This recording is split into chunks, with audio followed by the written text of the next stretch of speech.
Welcome to Sweet Life Beat Life. We hope this video helps. In this video, I will explain how to cook zebra. We will first discuss selecting the right cuts, focusing on understanding their unique characteristics. Then, we will explore effective marination techniques to tenderize the meat and infuse it with rich flavors.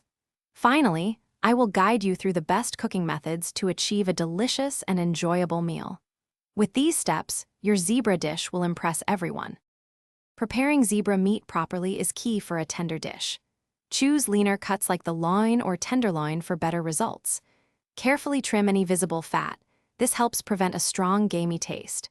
For marination, immerse the meat in a mixture of red wine, a quarter cup of olive oil, crushed garlic, and fresh rosemary.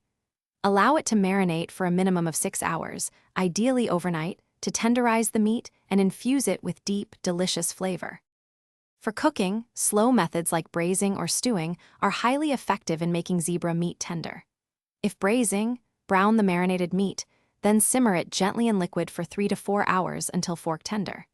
If you prefer grilling, use high heat for a quick sear on each side, then move it to a cooler part of the grill to finish slowly. Aim for an internal temperature of 135 degrees Fahrenheit for a delicious medium-rare finish. Once cooked, let your zebra meat rest for at least 10 minutes before slicing. This allows the juices to redistribute, ensuring maximum tenderness and flavor.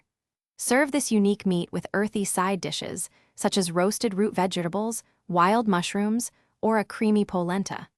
A rich red wine reduction or a tangy berry compote also beautifully complements its distinct taste. Prepare to savor a truly exotic and delicious meal, a culinary adventure worth every effort. Thanks for watching. Consider subscribing if we helped you.